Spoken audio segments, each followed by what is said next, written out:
What's the Not Your Finest Hour podcast? What is that all? I mean, I've heard stories. Not Our Finest Hour podcast. One I'll have to check out one of these days when I get a minute to listen to it.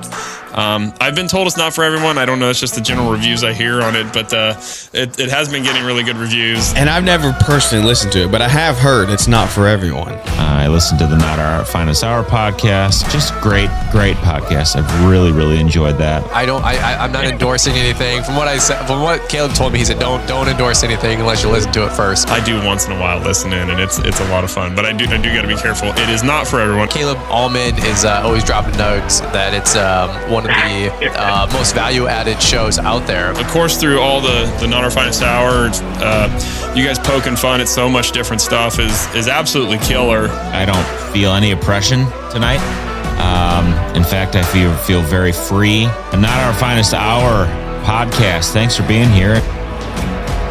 Welcome. The voice on my thing now is so fucked up, but welcome to the beginning of the podcast. I went golfing today. No way. I saw you swing. I went golfing, yeah. I haven't golfed in, I would a minimum 20 years.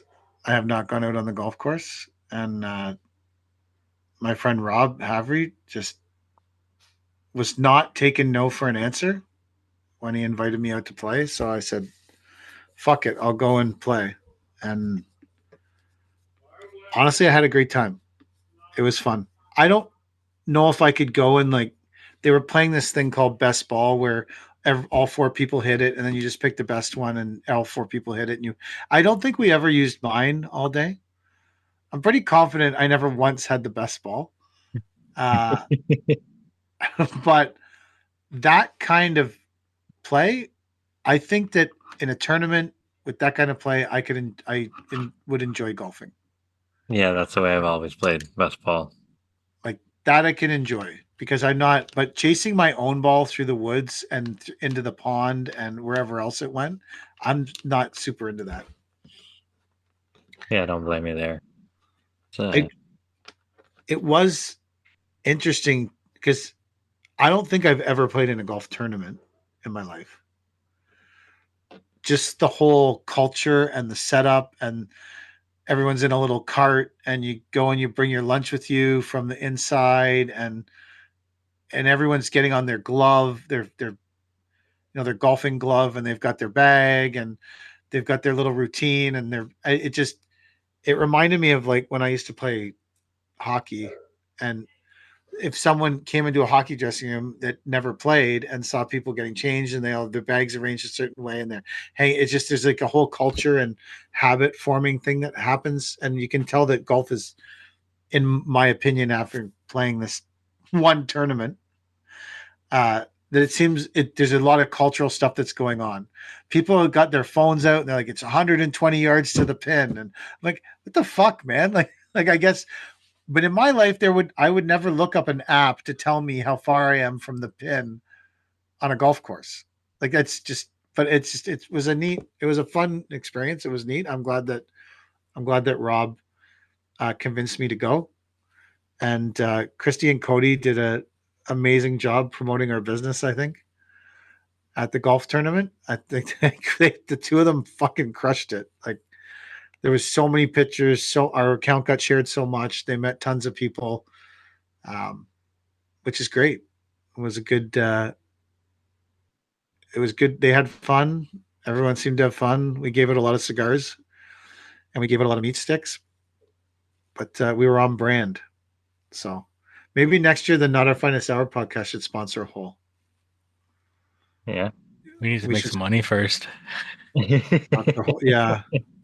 Well, we need a sponsor so that we can sponsor a hole. Yeah. It's like a double sponsor. Yeah. We need a sponsor so we can sponsor a hole, so that they think of the traction that a sponsor like that would get of being a double sponsor, because we could talk about them at the hole we're sponsoring. TK, it looked like you've golfed before with that swing. No. No, 20 years ago, I golfed once, I think. It's just I don't remember the last time I went golfing. I don't remember. I know I went with my dad used to golf at a 9-hole golf course in Pickering, and I know I went with him a couple times, maybe once or twice. But that was at least 20 years ago. So I was fun. I think that was the best swing I had all day. I don't think I had a better swing after that. I think that was the best swing I had all day. So I'm glad that someone recorded it and put it out there, but it also it's creating a false narrative that I might have some idea what's going on. I will say this. When you swing through the ball and it makes this pinging sound off the club and you haven't swung over top of it or driven someone's expensive golf club as hard as you can into the fucking grass, it's pretty satisfying. Ping, and it goes flying far. And, it's pretty satisfying. And I also was borrowing someone's this guy's driver, so and I didn't break it, so I was thankful that I never broke it. Nice. Because I'm sure it was worth more than I wanted to pay for it. Pretty confident it was more than what I wanted to pay for it. So, but it was a good event and a good cause, and it was fun. It was neat to be enveloped in a culture that you don't understand. So, anyways, that's what I did today. There was nothing overtly productive that happened on my end. Well, I don't know what you guys have done with the rain, but it's been pretty shitty here. It didn't rain here, but it's supposed to rain tomorrow. Oh, it never rained the last 2 days? No, tomorrow we're supposed to get poured on, so Wow. we haven't gotten it yet, but it's coming. Which is fine because my pond is empty. Oh, I saw that. Yeah. Getting Well, down to the bottom. did you see that Caleb posted that his pond was getting filled up by the rain? Did that make you jealous? No, I didn't see that. Oh, he posted that the rainwater was filling up his pond, and I thought of you. Oh. By So it tomorrow, hasn't rained at all in Cornwall in the last. I mean, it is fucking poured here, man. it hasn't rained in 3 weeks here. Really? Yeah, Yeah, it was really dry for the longest time, and then Yeah. we got it the past couple days. Yeah, tomorrow. Preemptive rain day. Did you pull a preemptive rain day? No. Well, one guy said he's got to stay home because his kid pulled some other kid's pants down at school. So That's the best excuse I've ever heard. he's suspended or something. Really? Yeah. That's a great excuse. I can't come to work because my kid pulled another kid's pants down. Yeah. So I said you be off tomorrow and we'll see about the rest of everything. You can. Do you have a group chat that people? How do people No. report that to? If I So have does to- everyone? yeah. Does everyone just show up at the yard in the morning, and then you randomly tell them where to go, or do they have Yeah. some idea where they're going the night before? No. Well, if they've been working on a site that's not finished, there's a likelihood that they're going back to that site the next day. But for the most part, they show up and they have like pods, right? I know Scott and Josh are together, and I know JP and Murray are together, and then Shane and Gord are together, and then Mike and Mike are together. Like they sort of know what they're doing, but they never really know until I tell them. Because I never knew going into work whenever I was starting out landscaping. Like we had no fucking clue what we were doing that day. We would all go wait under the front of the shop, away from the weather. We wait for our boss's truck to pull up, and then you say, "You're doing this, you're doing this, you're doing this." There was no app to tell you what to do or anything.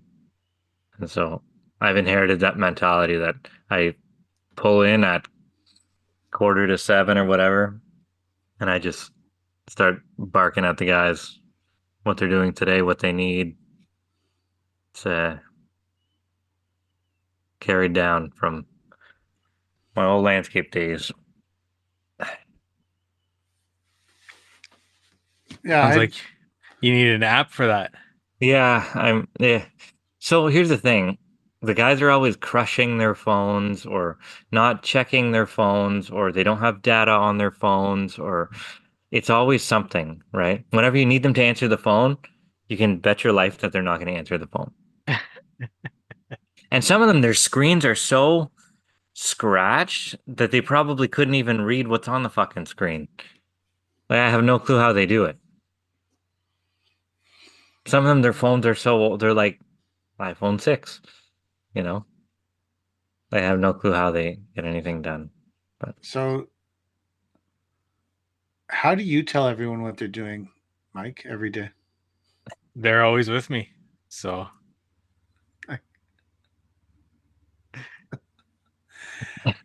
I did that for a long time, but what Chad does, but I concluded that I'm not great at communicating things because I'm saying this is what I need you to do, and I feel like they're hearing it, but then they go and it's not what happens. yeah. So I found that when I started, like today, I actually joined everybody together because one of the jobs we're working on is a residential job and it just has fucking poured rain for 2 days. So it's right, like it's one of those jobs where like we're probably 2 days from finishing it, from being 100% done. And if you go there and try to work in the rain, you're just going to fucking make such a huge mess that you're probably going to extend the job past 2 days. So I joined everyone in a crew together last night and I was like, fuck it. Everyone can just go replace trees. Or we we put in a bunch of 1 foot saplings instead of 180 centimeter balsam firs at the Canadian Museum. Hmm. In the end, obviously I didn't go through that close enough.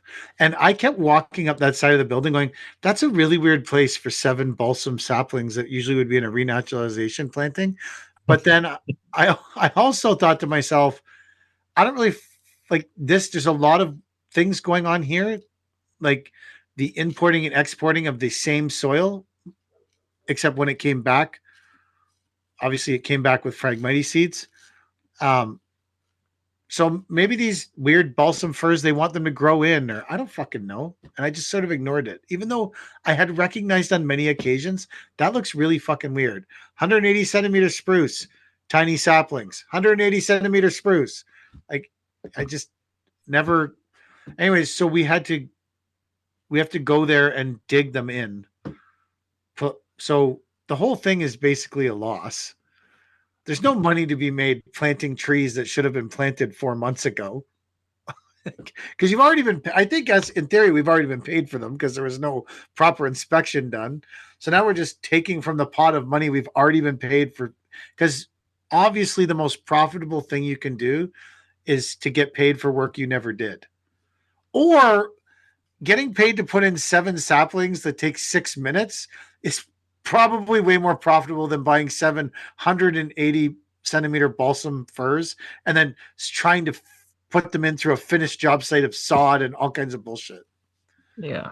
So I said, fuck it. We'll just send everybody up there because the whole thing's a fucking loss anyways. So who cares? Let's just try and get it done as quick as we can. And they battled through the rain and the weather and they made good progress today. Also, some of them didn't get any hours yesterday because it was pissing rain. So I'm sure everyone wants to get a paycheck next Friday. So do you pay people on 2 weeks or every week? Chad? Which ones? Chad. Me? Yeah. I pay them every week. I don't Chad, think I've ever had a job where I had to wait 2 weeks to get paid. Maybe my first job. I don't think people should have to wait 2 weeks. Do a lot of people do that? I don't think I've ever had a job that I had to wait 1 week. It was always 2. Really? so Yeah. in the parking lot, there was a whole bunch of landscape contractors sitting around in the parking lot at the end of the day. And somehow it came up that we paid weekly and we were literally the only people. Really? Yeah. And there was a bunch of guys saying that, like, I don't know, probably 6 or 7 contractors. And we were the only people that paid weekly. Hmm. Which I thought was weird I would say the majority of the jobs that I've ever had paid weekly, minus con perm, which I think they paid on the 15th and 30th. Just like the government. Mm-hmm. The government. Is the welfare cases the 15th and the 30th. Is that what You'd be charged less for payroll if you just did it biweekly, right? the cheapest way to do payroll is the 15th and the 30th. Yeah. Biweekly is the second cheapest way, and then weekly is the most expensive. Yeah. I have no problem paying the most expensive way to do payroll if it gives the guys a little bit of excitement every week. Well, think about how unstoked you'd be on off pay weeks. You know, like some people depend on that to get their case of beer or whatever, Yeah. you know, and then it's not coming. You're giving them nothing to look forward to on a shitty job already. Well, I guess the hope would be that they would budget their money so they have enough money for each week. They're also If you're getting paid by. landscapers. Well, My guys live for today, you know. they're living in the now. They're living in the now, or they wouldn't be landscapers. FOMO. Yeah, They got fear of missing out. yeah, They spend it while they got it. that's it. I know, well, they got it. It's a great way to keep them landscapers, but still. I think us paying every week is probably attractive to some people. I didn't ever think that would be a selling feature. Yeah. Employ people, but apparently it is. And yeah, we pay every week. You don't. Has anyone ever asked you in an interview what's your pay structure like? No. I don't remember if anyone's ever asked me.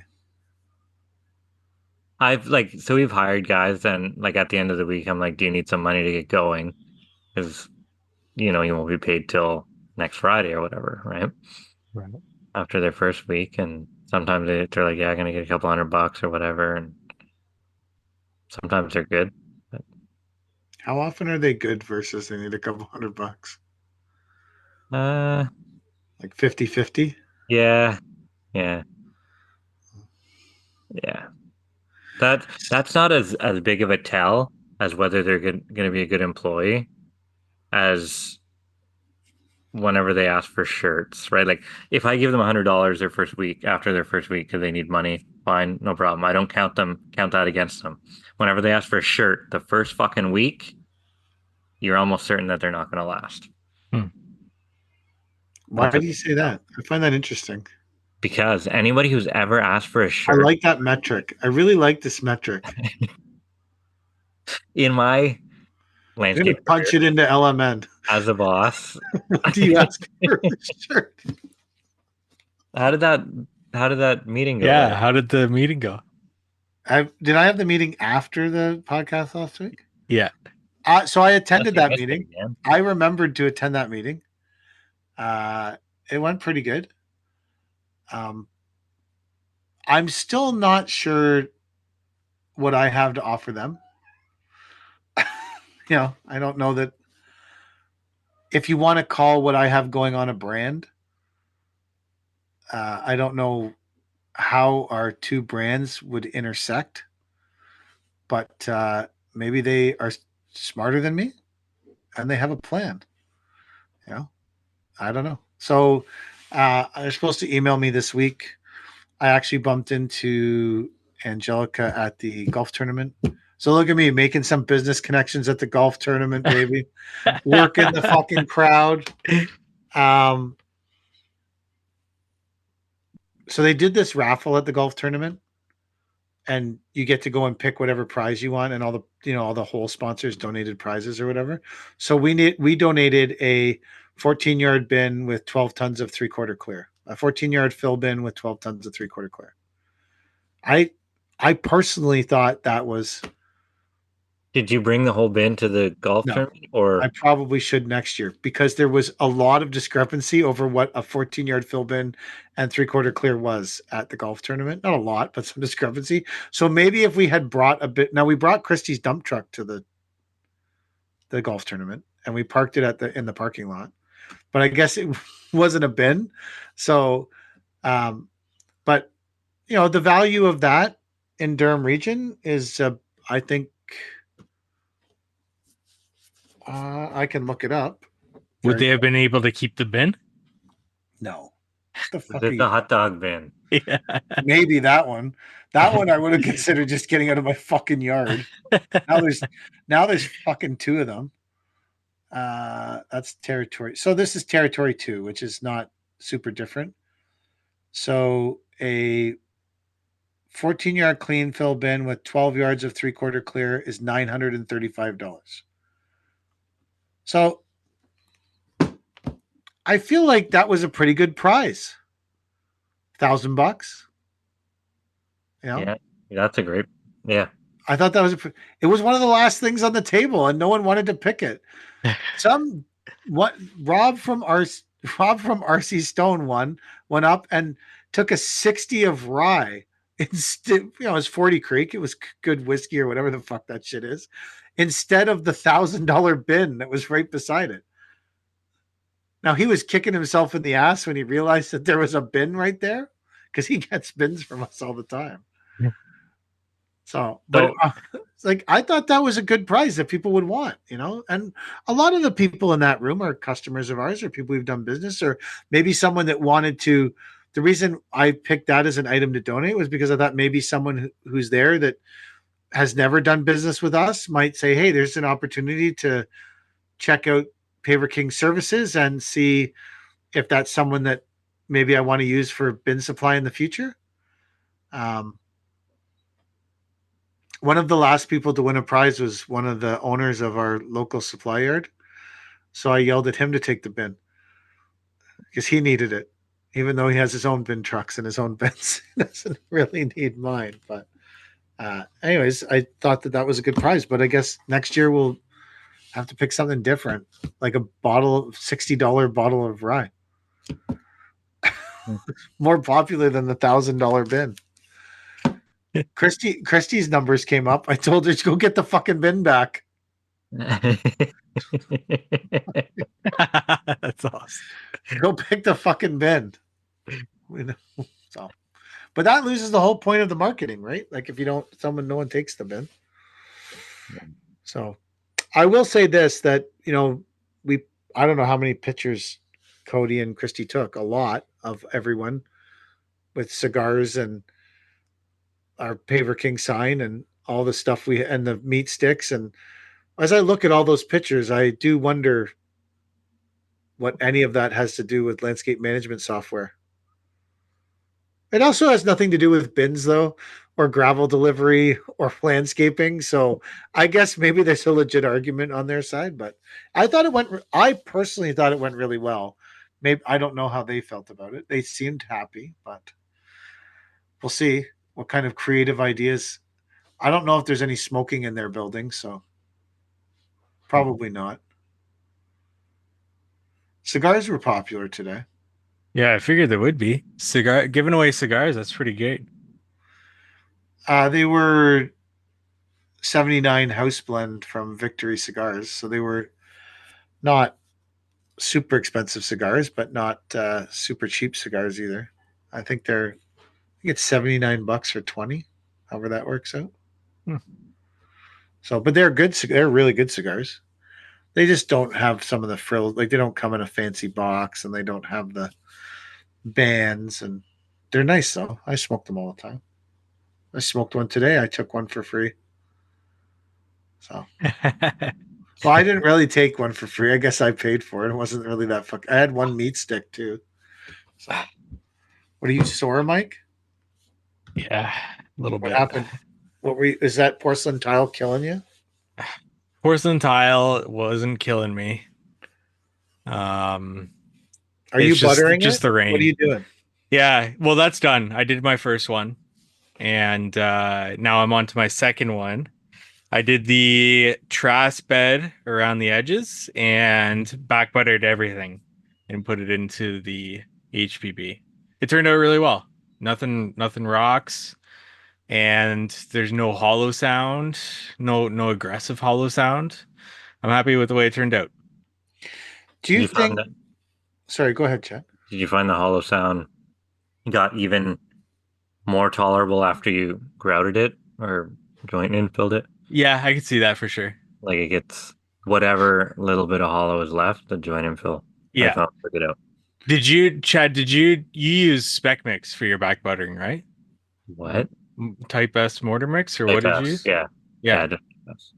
Yeah. So I think I should maybe do that next time. I'd be interested what the Romex guys say that versus why you should use the Romex Halsenschluben back buttering stuff, whatever it's called. Oh, we don't have a Romex dealer in town. No. No, so you just said use Type S. Because it's $100 a bag. Jesus. What's Type Yeah. S? $15 a bag? Around me it's like 20 maybe. Whatever it is. Yeah. So $100 a bag? We went Yeah. to a fucking skid of it. Oh yeah, I went 700 square foot job. mine was 450 square feet. We went through it wasn't actually that much. We went through like 10 bags or something like that. So my question for all of this is the ultimate way to install porcelain tile, I think we could all agree, would be to pour a concrete slab and then mortar it to the concrete slab and then grout it for real. Like that's obviously to me the very best way to install porcelain tile. Yes, but not if you want the permeability to it, right? Yeah. Well, I don't. That's the benefit of putting it on clear gravel base. Yeah. Ungraded. I think you guys have reached a point with this where it's actually more expensive than just pouring a slab. It may be. Yeah. Like I think tile there's guy would probably do it. We did that. We dug out a pool, poured a cement slab. Well, Tyler from Hullscape was doing it with us. But we dug it out, poured a cement slab all the way around the pool, and then mortared the flagstone to the cement slab, and then mortar jointed it. And I think it was faster and cheaper than what you guys are doing with that porcelain tile. Potentially. But it's a different look, right? Like it's not. How, other than the fact it's not, if you need a permeable space, if you need it to be permeable, then I think that that's an argument to use a more expensive method that you guys are doing. But if you don't need it to be permeable. Oh, when you mean flagstone, you don't mean like square cut flagstone? We did it with square cut flagstone. Okay. Mm-hmm. We dug it out, poured a cement base all the way around the pool, and then mortared the flagstone, the square cut flagstone back in, and then pointed all the joints, right? So I'm saying I don't think it would be for me. I don't think it would be more expensive. I don't know. Because you still have to mortar. How much was that stuff that you? Well, let's say you use Type S mortar. You still have to use that anyways, right? But that you said around the border, you use some kind of special. Yeah, I substitute. used Trass around the border. Chad didn't do that though. But I'm saying that's what I'm saying though. Like the porcelain tile install that you guys are doing is getting so complex. Yeah. We use Trass around the border. We black butter this. We like at what? I'm not saying it has reached the point. It just seems like it has to me. Like at what point is it not cheaper to just pour a slab and mortar it on? That's true. Like that's the ultimate. A reinforced slab is the ultimate way to do porcelain tile. I also don't pour concrete, so there's also an argument it's like substantially faster.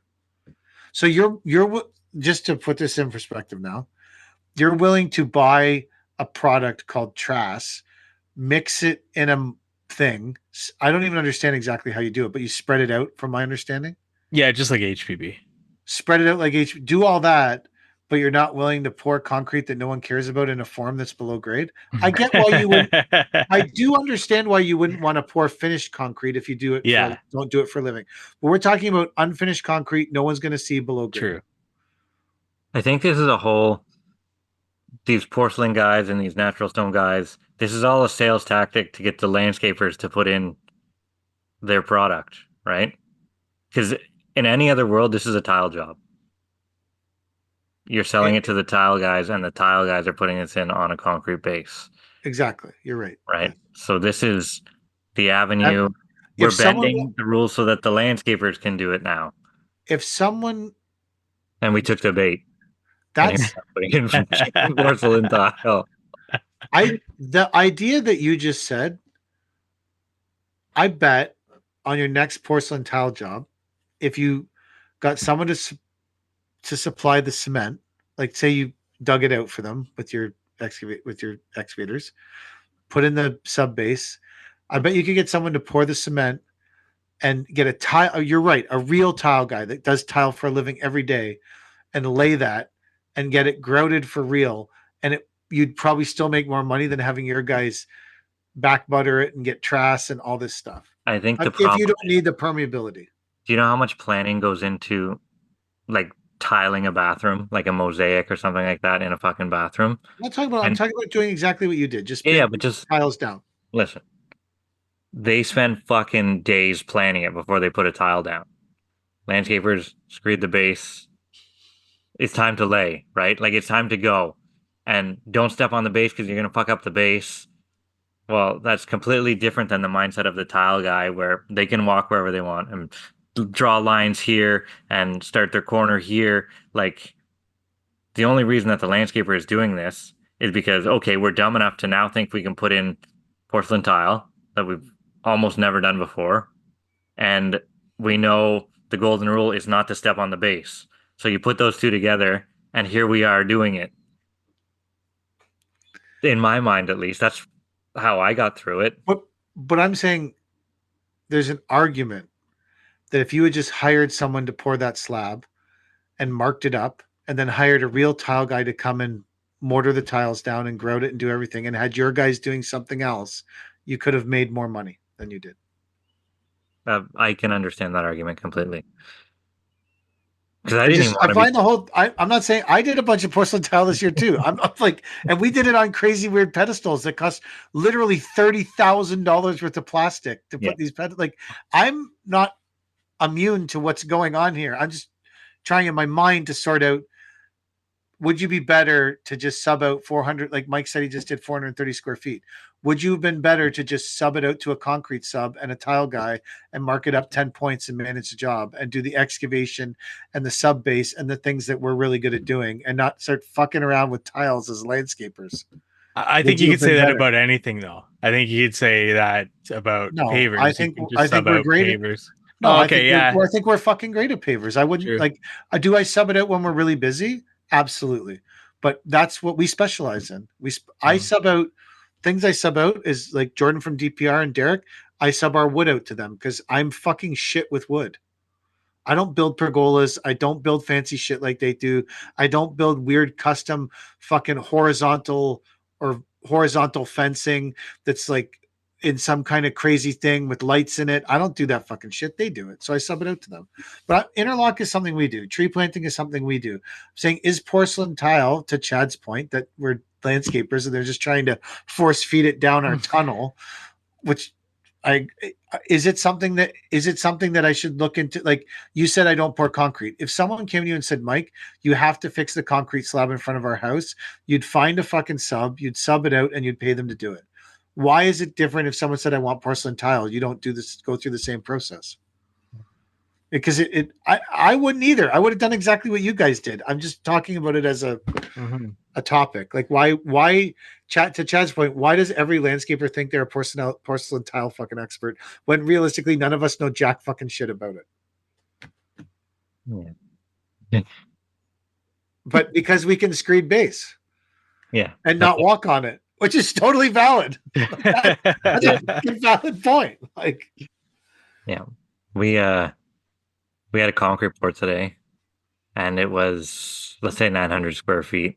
So we prepped the base last week, ordered the concrete. The GC is like, can you do a little bit better of a job than last time with the concrete finishing? It's a little rougher on the back. Just like, I got a finisher, don't worry about it. So we had a couple of our guys wheeling the concrete today, but we had it like an old school finisher, complete dope head. Like in between the pouring and the finishing, he's smoking joints in his van steadily, right? Like there's just smoke billowing out the windows, right? He's pouring a half can of Coke out. Uh, same sort of thing, right? I get a call from the GC at 1:30, and I'm like, fuck, here we go. Pick up the phone, what? He goes, concrete looks great. I'm like, thank God. He's like, yeah, it really looks good. The clients are really going to be impressed with that. Thanks for that. Great job. I'm like, we could have suffered through that whole 900 square foot pour, been miserable, and it wouldn't have turned out this good. You know how much the concrete finisher charged me? 900 square feet. What would you charge to finish concrete? I don't know. I don't do that for a living. I have no idea. $900. Yeah. Like, so So, I had well, like, I don't think that I would have charged him double at least. that's If- a well spent $900. Yeah, Oh, yeah. that was a well spent $900. So Remember, I worked with this concrete guy at at the Port Perry Casino, and this guy would show up in this massacred 2500 Chevy, and it had one of those breathalyzer machines in it, and he'd have it on the job site, and he'd be getting people to like blow into the breathalyzer so he could get the truck from place to place because he couldn't fucking blow into it to move the truck around. But man, that guy was the best concrete. Like he would did we'd be prepping and they'd say, oh, this guy's got a pour at 2 o'clock in the afternoon, and at 12:30 this dude wasn't on site.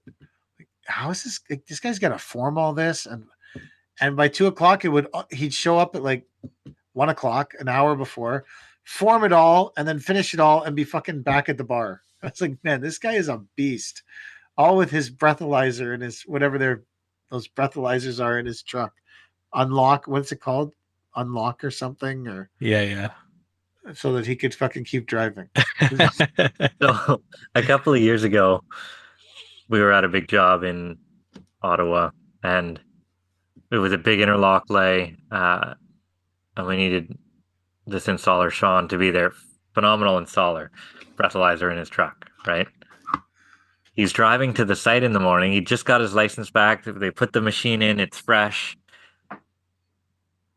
He's driving, and the machine goes off. So pull over. Like, the truck's going to turn itself off, right? So he pulls over. It's like, what the fuck? He's like, I haven't been drinking. What's going on? He's calling the company and stuff. They're like, oh, sometimes your windshield washer fluid will have alcohol in it, and that'll be enough to set off the breathalyzer in the truck.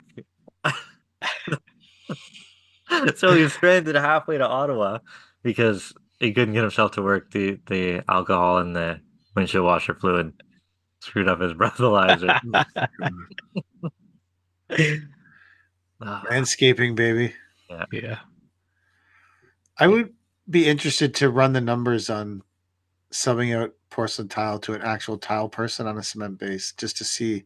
Now, if you need it permeable, then that's totally different. How much is Trass per square foot, you think, Mike? So I've been told that it's somewhere between $6 to $8 a square foot for Trass, the back buttering stuff, and Ecofine. Let's say I did this math. If I back it out, it was $25,000 to do the whole porcelain tile job on Trass, divided by 4,000 square feet, which would be $625 just in Trass per square foot.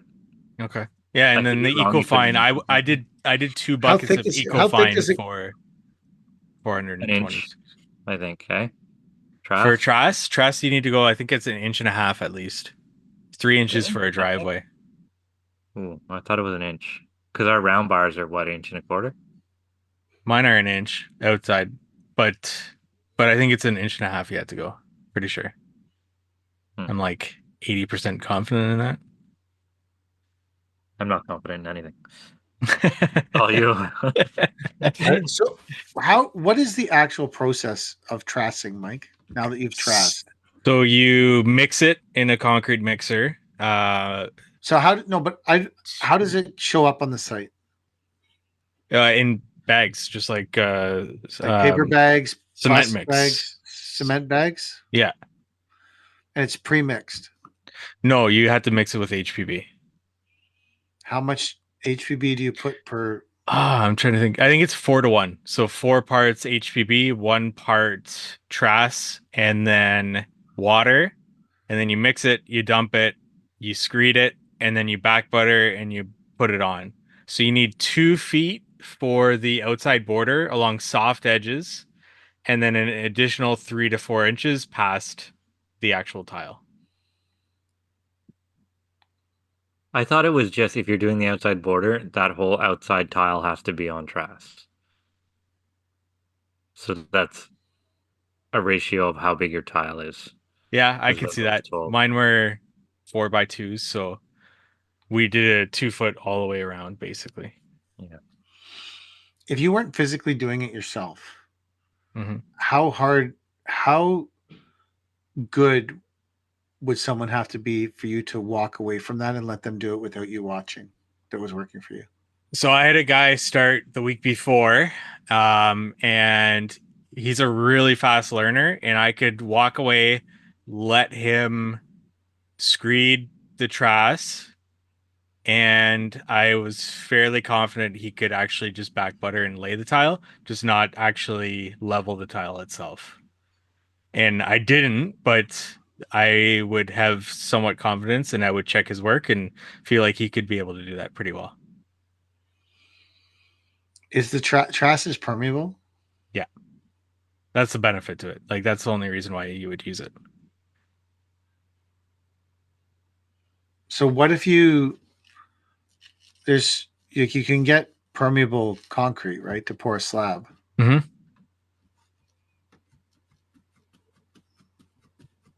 I don't know. Yeah, I don't know. How Did you like do you like how did you do on your? So this was your first Trass install. How did you Yep. do on your timing of what your expectation was versus reality? I think we went over by half a day. That's pretty fucking good on your first job. It was very basic, right? Like minimal cuts, rectangular shape. I'm talking about just for the spreading of the Trass, not the whole job. Well, yeah, it's difficult to say because I went by the whole job for the entire thing. Yeah, I would say we went over by probably 10 or so man hours for the laying portion. I expected it to take me a day and a half to lay, screed, and everything. And then it took me, I think, 2 days. Is Trass only for porcelain tile, or could you lay pavers on it? I think you can lay pavers on it. I wouldn't use it for that personally. Why not? I just Why do I you would just think go that HPB. why do you think porcelain tile needs it around the outside, but pavers don't? I'm just inquiring. I look at it as the taking away the hollow sound as well as providing an So edge you that it's only not care going to about laterally shift and so the you don't care movement. about you The don't care about movement. lateral shifting in pavers? That's good. Why you have an edge restraint. Well, Okay, I look at it. That was like the porcelain minimal tile. point. Wait. Minimal We're going point. into a big circle here. The know. main point is that you don't get the movement on the edges and the corners of the porcelain tile. Because if you just lay it on HPB, it's gonna rock. Well, Chad did that. But he so back yeah, buttered like it. I'm not my saying ex- don't back butter it. I'm talking specifically about this track product. I never my said anything about not exterior back buttering it. my exterior tiles at 3x3 don't move on the Oh yeah. base. Back buttered in. Well, they're also fucking huge. Yeah, that's what I mean. Like at three, that's Yeah. why the disclaimer at 3x3 tiles, Yeah. the edge tiles don't move when you step on them. What did you use for an edge restraint? Nothing. I Nothing, back buttered eh? them in, and I'm like, here we go. Okay. Cross my fingers. What else do you do? I mean, you want to pull them up and put truss underneath? At that point, it was too late. I guess we could, Mm-hmm. No, you Yeah, could have these were done a little. You could have 4x2s, done a so little these were pretty concrete. big. You could have done a little concrete edge. yeah, I guess I could have. But at Probably one, at 1 inch thick porcelain, you just I wouldn't do that. I would just use truss. Like how much of a concrete edge are you gonna get on a? It's even less than 1 inch, porcelain tile, and then hope that grass is gonna grow over that too. I guess you could dig out like a shovel trench around your edge and slop concrete in there, and put your back You're butter. gonna So cover you're- half an inch. Your theory was when you finished yours, Chad, was it the tiles 3x3 and it's back buttered into the HPB, so it's probably not going to laterally shift. Which I don't disagree with your theory at all. I'm just saying that's what your theory was when you left that job. Like you back buttered a 3x3 tile into the HPB, you brought sod and dirt up to it, and you said that the wet mortar is bonded to the HPB and it's holding it in place. Yeah, like it's rough on the bottom, there's no sliding or anything, like I cross my fingers and say, we'll try this. I think that's fair. I don't. We've we were under the assumption that everything else we did was guesswork. Why stop at the edge? Let's take it all the way home. Guess the whole project through. Well, you could do if you wanted a permeable application, you could pour if your tiles were 3x3, you could pour a 3x3 band around the outside of the patio, then fill it with HPB. Well, that's what you do with trash, right? I understand. Yeah. I'm finding alternatives to this. Yeah. I actually think it's a great product. I have no issue with it. I'm just stimulating conversation on a podcast, looking for alternative. I'm interested in why I don't know anything about it. Like you said, I'm a dopey landscaper who thinks I can do it. And I've only done, we did porcelain tile on HPB this year, 4,000, 4,500 square feet of it or whatever it was at the golf club. And none of it is back buttered in. I would say that all of it is contained by a hard edge. Is it, how big are the pieces? And do you get any movement when you walk on the corners specifically? Some of them are 1x1, some of them are 1x2, and some of them are 2x2. And you don't get any movement? Not that I know of. But again, I don't hang out at them. I don't think they want me at that golf club unless I'm building. I thought you hang out at golf clubs now. Not that fucking golf club. There's a big difference between the golf club that let me in today and that fucking place. So Toolpave released a video on YouTube a few weeks ago about a porcelain job that they did for a porch, and they did it on HPB, no back buttering. I think it was like last year or something, and they came back the following year because all the pieces were moving when they stepped on corners and stuff, and then they talked about doing trass for the entire thing. That seems like a good plan. So I don't know this. I mean, obviously people are using the patio. No one's called me about it, knock on wood. But we've also done porcelain tile on those plastic things too. Plastic mesh or whatever. So I'm just interested in, maybe we'll do a trash job. I'm going to try and sell a trash job. I want to use it. I'm also interested too. Like I don't have anything. It just trash makes sense to me over anything else, and I'm gonna try it on these two jobs and see where to go from here. But I do like the idea of using just type S mortar mix as opposed to this adhesion elutriant, they call it. Because adhesion elutriant. Adhesion, it's actually German, so it's like Haltenschluben or something like that on the bag.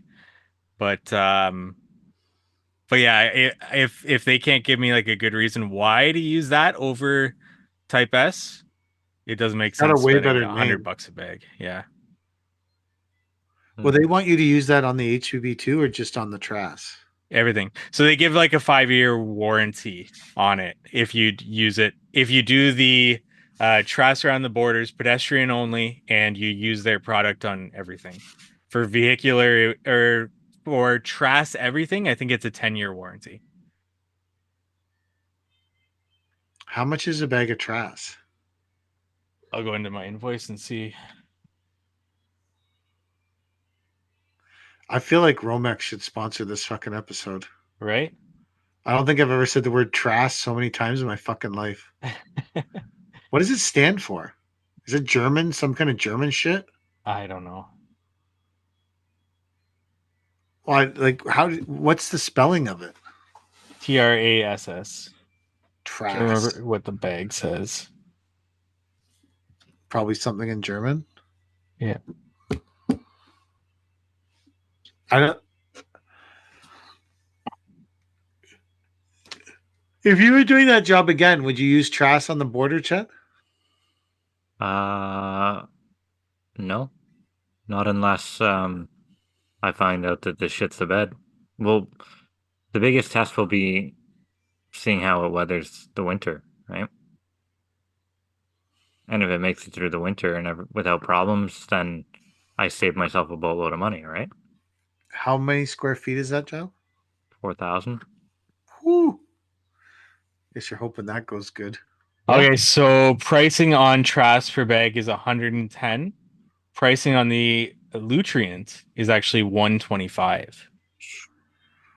How far does a bag of Trass go per square foot? So I needed 7 and I used them all, and that was 38. Uh, Well, about 65 linear feet, 65 times 2, 130. About like let's say 150 square feet. 7 bags. 150 square feet. 769. 50. So $5 a square foot Trass. How much That is makes sense. base gator? 3 $3 or so. It's comparable. Well, yeah. I wouldn't use gator base on a porcelain tile job. No. They specifically make all kinds of spacers and shit just to use it Yeah, on. I would not. I would not. I haven't used it, but I also Coming from a guy who wouldn't. used a power broom to sweep in sand. Yeah, I'm not saying do what I do. You know, I've By never any heard you means, say don't do what I do ever. I'm just saying, I want everyone to keep in mind what's it's coming from a guy who used a power broom to sweep in sand. Yeah. Was not setting a good example for the industry. I think a good example. Nope, You never wanted to be anyone's hero. never. And here I I am. didn't ask to be your influencer. I just kept posting things to become your influencer. I'm nobody's influencer. You can't say that. Uh, You're Gribb's influencer. yeah, true. I am. And they're putting the tilt rotator on Saturday. Nice. The last piece of the puzzle. The last piece of the spinning. So can you have the tilt rotator on there with the screening bucket? No, because of that contraption, the mount that I put on it doesn't work, right? So the screening bucket has to go back to Thank God. McKinnon Field Service, McKinnon Equipment, and they're gonna cut it off and put a new coupler on it, and it has to be a special coupler that accepts quick oil or whatever, oil quick, whatever it is. The ones where you don't have to hook up the hydraulics, they're already like whenever you put on the attachment, it's already hooked up. So they have to do that and then send it back to me. What kind of overtime is the hydraulic pump and that 20-ton excavator going to be working by the time you got a spinning screening bucket? If you've got that thing and you're spinning it in circles and running the screener at full bore, I feel like No. that pump's working overtime. No, so like on the Hitachi, you can set different hydraulic settings for different attachments, right? So you use the dial because it's not a touch screen, 2018 dial, and you turn it, and the closest setting you can get is a hammer setting, which puts you at like 160, 180 liters a minute. And the screening bucket runs on 60 to 70 liters a minute. But you can't bring down the pump to that speed. So you're already running at 3 times what you need to do to run the screening bucket. So how much do you need if you had the screening bucket running full bore and the tilt rotator running full bore? How much would you need? I don't know the tilt rotator specs, but the screening bucket is so low that it shouldn't affect. All it is spinning stars, right? Like you. No, you're just saying. All I'm saying is you got all the hydraulic. I'm not. Maybe it. Obviously, it does enough to do it all. I'm just saying it seems like it would be a lot of juice to spin the thing in a circle, use the claw, and run the spinning bucket at the same Oh, time. you want to do all three? You want to use Oh, the fuck gripper? yeah. And I want to the be rotating the machine in circles. That's what I need to do to be productive, man. I need all that shit to happen. So I you're need just spraying a fairy dust ring of topsoil I need around I you. need to well no, because it's going in circles, right? So I need the spinning the So you're just making a I need mess. I need to making a huge mess You want to know how much hydraulic fluid goes through there in order to make a mess? in order to make a fucking huge mess. Apparently that's what I need. And yeah, you can get the tracks going. So it needs to be moving, walking. I don't have an fucking- answer for you. I know. I don't know how much hydraulic lot. pressure that takes. A lot. Yeah. Yeah. I More worried about how much grease you have to pump into it after spinning all those things all day.